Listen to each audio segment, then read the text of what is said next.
Welcome to the Ninja News Show with the Angry Ninja.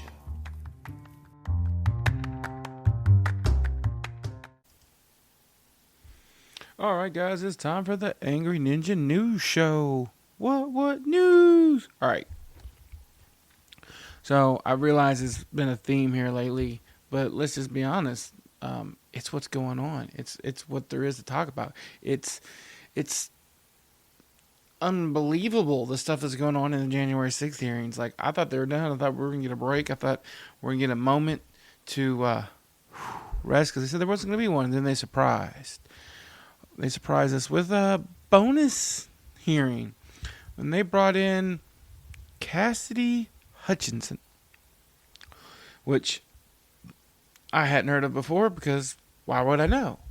Like, I don't know who the aide is to who. And apparently she was top aide to the president and the top aide to Mark Meadows, which is the chief of staff. And I know those two names. And they literally showed a diagram. Like, her office was in between their two offices. Like, she was, like, if there was going to be a rumor person in the White House who would know everything that was going on, it would be this person right here. That's her thing. Like, like, look, this is why she knows everything. That, and she was the aide. She was the go-between. You go tell him this. You go tell him this. She was like the kid in a bad parent separation where dad's in the living room and mom's in the bedroom. Mom, go tell your dad this. And goes to dad, go tell your mom this. But we don't actually want to speak to each other. So that was her. So she knew everything. And look, here's some really bad takeaways from what happened on January 6th. Things that Trump said and did that were god awful, but there's just some things that like are slightly hilarious. And by slightly, I mean like this is how you act as the president. Okay, so he's unhappy with Pence and what's going on, and so he gets mad while he's eating and takes his plate, picks it up, and smashes it against the wall in the White House dining room. And this little girl literally like got a towel and was helping him clean up the ketchup off the wall, like because he's gonna have ketchup with his fries because he lived off fast food. I'm like, and then they asked her like, "Is this the only time that?" He goes, "No." He often got mad in the dining room and would rip the tablecloth off, knocking all the food to the floor, smash plates against the wall. I'm like, homie, this is the motherfucking White House. You don't break plates against the walls in the White House. You go home, throw a tantrum. You're at a rental. You just rent in the White House. That belongs to the people. Come on, man. Show some respect for the White House. Leaving ketchup on the wall like it's an Airbnb. Good grief. Ridiculous. Oh. And, yeah. And then she said that Trump told the Secret Service, who was running all the people going through his little rally on January 6th, to stop checking them for weapons because they weren't there to hurt him. So it was okay for them to have guns and shit. That was special. That was special. And he really, really wanted to go to the Capitol with his people to the point where they were trying to make an official off-the-books plan for him to get in the Beast, which is the presidential limo, which weighs like 2 tons. It's got all kind of security. It's awesome. That's why they call it the Beast. I just like it. The Beast. Sorry. I want a vehicle that's so awesome I can call it the Beast. I ain't got that now, but that would be amazing. And then he got into the Beast after his thing. He's like, cool, drive me to the Capitol. I'm going with my people. Which much respect for him for wanting to be with his people, I guess. Even though all the attorneys are like, this is bad, don't do it, this is bad, don't do it. We'll be convicted of so many things, please no. And it's just everything like, no, we have no plan, there's no safe way for you to get there, so you're not going. So, Trump reaches over and tries to grab the steering wheel from the Secret Service agent to make him drive to the Capitol. Okay, that's special. And the Syrian let go of the wheel, and then Trump lunges at his throat. Take me to the Capitol. I'm the president of America. You're going to do what I say. And he's like, for your safety, no. But here's my thing. Like, you're a 70-something-year-old man, okay? You're literally in the car with a trained killer. Let's not even pretend like Secret Service, the best bodyguards in business, they're killers. They will F somebody up if they try to mess with you. That's their job. They are trained. Most of them are former military. Like, the Secret Service is a badass group of people. Because they have to be. That's their thing. And you're going to lunge at his throat? What if he had just pimp smacked you? Which is what he should have done. In self-defense. But no. No, no, no, no, no, no, no, no, no. Ketchup on the wall. Oh, my God. Yeah. That's the guy people want to revote for president. I'm just saying, y'all got to do better. You got to do better. And of course, now everybody's going to attack Cassidy Hutchinson for just getting on there and doing what she heard. You know, that's what's going to happen. My favorite thing is, in terms of like, he came out like, oh, I never really heard of her. The office was next to yours. Y'all got to destroy her for her doing her thing. And that's just not cool, guys. Like, get up there. If you are so sure she's wrong, get up there and testify under oath. Instead of saying plead the fifth. Because everybody that she talked about, all they want to do is either not show up or plead the fifth. So why not? All right. On to the Supreme Court. Mitch McConnell says blocking Obama's Supreme Court pick led to overturning Roe. Yeah, he's right. It did. And he's really proud of himself. So if you vote for Mitch McConnell, you suck. He denied a president his right of picking a Supreme Court justice. Held the spot open for 2 years. And he's bragging about it now. Yeah, Mitch McConnell's scum. That's just all there is to it. Like, we need to get Mitch McConnell out of office. We need some common sense people up there, because that is what we need. We need reasonable people in office. No supreme lefter, no supreme righter, a nice middle person. That's what we need. And we got to get Clarence Thomas out of the Supreme Court. I dig y'all wanted this whole pro-life thing to go through. Y'all got what you wanted. But now he wants to go after literally the right for two people to have sex the way they want to have sex. He wants to make sodomy illegal. So that means even if you're a dude with a girl and you want to put it in her butt, you can go to jail. That's even if she wants it in her butt, which I get is a rare thing. Not all girls like it in the butt. Some do, some don't. But if you got one who does, hold on to her forever. But it's the thing. Like, y'all got to stop. You got to stop this dude. If he gets his way, with enough conservative judges, it might happen. There's a 6-3 majority. Like, and they are shutting down everything. Oh, my God. Everything. All right, so we're going to move on. Talk about something different, but equally as stupid. Lauren Boebert apparently isn't an escort. That she has proven that was a lie. She produced evidence that a lie. But just so everybody knows, she's proven, supposedly, that those allegations were not true. But I'm going to tell the story anyway, because it was hilarious. And since it's not true, I'm prefacing with that. It's not defamation. This is just saying what was said. I'm not reporting it as fact. I'm reporting it as a story of what was said. A committee group got together, and they said they found evidence to prove that she was an escort. She found evidence to prove she wasn't. But the story is, to save her family business, she became a paid escort. Now, becoming a paid escort is not illegal, because you can be a paid escort and not have sex. Of course, they deeply implied that she was doing the make a wow, shake a wow wow for money, which, I mean, I'm pro sex work. I think it should be legal and regulated. So that's just me. As long as it's willing participants. And here's the thing. If sex work was legal and regulated with a then there would be less sex trafficking, because people who want to do it would, and it'd make things easier. Is it a perfect system? No, but there's sex trafficking now, so might as well do something else by making sex work legal. Why not? OnlyFans is legal? Shit.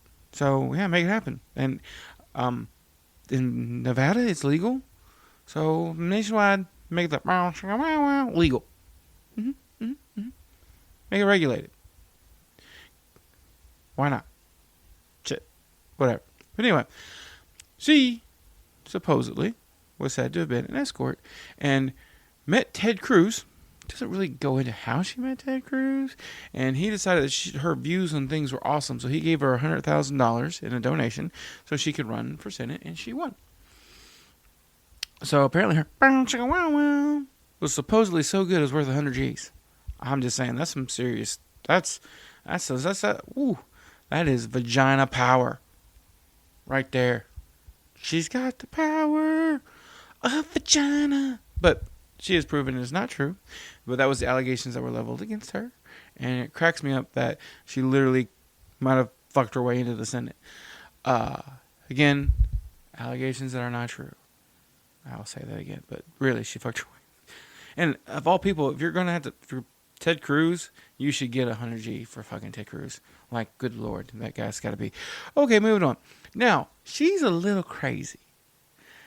She's not Majora Taylor Greene crazy, but she's crazy. She's a little bit of a gun nut. She makes Second Amendment people look bad sometimes because of all her craziness.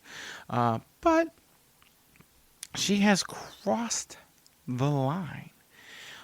All the constitutionalists, all the people on the Republican side who say they support the Constitution, that's why the Second Amendment is so great, and this freedom, peace, Constitution, blah, blah, blah, blah, blah, blah, do what the one of our founding fathers wanted, blah, blah, blah, blah, blah, are all on her side, because she's the one. She represents us. She's the conservative right to what AOC is to the far left. That's the way it works. But she came out and said Lauren Burke complains that she is tired of the separation of church and state junk. That's right. No more separation of church and state, which is one of the big things the founding fathers started. But she wants the church and the state to become one and start doing stuff like that. Okay. No. Separation of church and state is a big deal. We should have it be a big deal. There was a Supreme Court course I'm going to talk about in a minute. And I actually decided the Supreme Court on this one. That's beside the point. There's a reason. And here's the reason. What happens when your religion is not the majority? Do you still want church and state to be joined then? What if for some reason the Church of Satan gets really big and they become the majority religion? It's probably not going to happen, but in theory, then all you Christians who currently are enjoying the church and state being joined, what are y'all going to do then? We have freedom of religion in this country, which means you're allowed to worship any religion you want. If you want to worship the religion of the Flying Spaghetti Monster, which is a thing, it was started as a joke, as a tweet, but it became a thing, you can't. So we can't have the state and the church become one because we have freedom of religion. That would be forcing one religion's rule on everybody, and that would be a problem. So you can't run around and say stuff like that if you really want to do it. You can't do it at all. It has to be separate. Now, is your own personal morals going to affect the way you vote and stuff, and that is unavoidable. But we need to bring the church state together. But if you're going to bring the church state together, cool. Let's start taxing the churches then. All of them. Nobody's left out. Because there's a church down here in Louisville that's worth $4 or $5 billion. It's so big we call it Six Flags Over Jesus. And they don't pay any taxes for that massive complex that they have. Think about that. Let's keep it separate. That is what the founding fathers wanted. That's what we should keep doing. So please, Lauren Boebert, go to your little restaurant where you shoot guns and eat hamburgers. Enjoy a meal and have a nice tall glass of shut the fuck up. Need to stay separate. And if you were escort, I mean, whatever, man. Made money. I ain't even mad about it. And if you weren't, the company that said that and made that story up, y'all some dirtbags too, because talking bad about women, that's bad too. Like, if you really can't prove it, don't say it. Don't try to destroy somebody with lies. There are plenty of good reasons to get mad at people or shut down their votes or whatever. So stick with that.